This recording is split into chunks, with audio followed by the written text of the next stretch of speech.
सीवान के बाहुबली सांसद रहे शहाबुद्दीन की पत्नी हिना शहाब से लालू प्रसाद यादव और उनके बेटे तेजस्वी यादव की गोपनीय मुलाकात के किस्से अब सार्वजनिक होने हैं। मुलाकात में हुई दोनों ओर की बातें भी अब धीरे धीरे सामने आने लगी हैं। इस मुलाकात की चर्चा इसलिए भी बिहार में खूब हो रही है कि इसी साल हुए लोकसभा चुनाव में हिना शहाब ने आरजेडी उम्मीदवार अवध बिहारी चौधरी के खिलाफ सिवान से निर्दलीय चुनाव लड़ा था। वो चुनाव तो नहीं जीत सकी, लेकिन आरजेडी उम्मीदवार को हराने का श्रेय उन्हें जरूर मिला। उन्हें आरजेडी उम्मीदवार से वोट भी अधिक मिले। शहाबुद्दीन के जीवित रहते भी हिना ने सिवान से 2 बार लोकसभा का चुनाव लड़ा, लेकिन दोनों बार उन्हें असफलता हाथ लगी थी। शहाबुद्दीन के निधन के बाद यह पहला मौका था जब उन्होंने आरजेडी का ऑफर ठुकराकर निर्दलीय चुनाव लड़ने का फैसला किया। ऐसा उन्होंने इसलिए किया कि शहाबुद्दीन के इंतकाल के बाद से आरजेडी के किसी नेता ने उनकी कोई खोज खबर भी नहीं ली थी। हिना शहाब से लालू और तेजस्वी की मुलाकात की मध्यस्थता किसने की यह तो नहीं पता है, लेकिन एक विधान पार्षद की बोरिंग रोड स्थित आवास पर यह बैठक हुई। बैठक के दौरान विधान पार्षद मौजूद नहीं थे।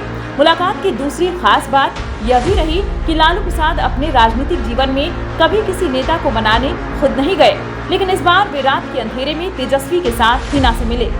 घंटे भर की बातचीत में क्या क्या बातें हुई, आधिकारिक तौर पर दोनों पक्षों ने इस पर चुप्पी साध रखी है। हालांकि हिना के करीबी सूत्र बताते हैं कि ज्यादा वक्त एक दूसरे ने गिला शिकवा दूर करने में ही बिताया। दोनों ओर से अपने अपने प्रस्ताव भी रखे गए। जन सुराज के अगुवा प्रशांत किशोर ने आरजेडी की चिंता बढ़ा दी है। जिस तरह मुस्लिम लीडरों और वोटरों का झुकाव जन सुराज की ओर होने लगा है, उससे आरजेडी का ट्रेडिशनल मुस्लिम यादव का सामाजिक समीकरण दरकने का खतरा पैदा हो गया है। असदुद्दीन ओवैसी का असर सीमांचल में आरजेडी देख चुका है।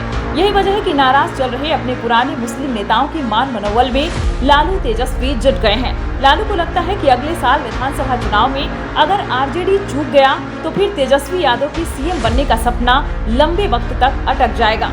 हिना ने आरजेडी में वापसी के लिए एक शर्त यह रखी कि उनके बेटे ओसामा को आरजेडी अगले साल होने वाले विधानसभा चुनाव में उनकी मनचाही सीट से टिकट दे। खुद उनके लिए पार्टी राज्यसभा की सीट का बंदोबस्त करे। ये दोनों प्रस्ताव पहली बार में लालू ने नामंजूर कर दिए। उल्टे उन्होंने एक नया ही प्रस्ताव दे दिया। लालू ने हिना से कहा कि ओसामा के लिए थोड़ा इंतजार करना होगा। अलबत्ता वे चाहें तो उन्हें विधान परिषद में भेजने का पार्टी बंदोबस्त कर सकती है। सूत्रों के मुताबिक हिना शहाब ने लालू के प्रस्ताव पर तत्काल हामी भरने से मना कर दिया। इसके लिए उन्होंने सोच विचार के बाद अपना निर्णय बताने को कहा है।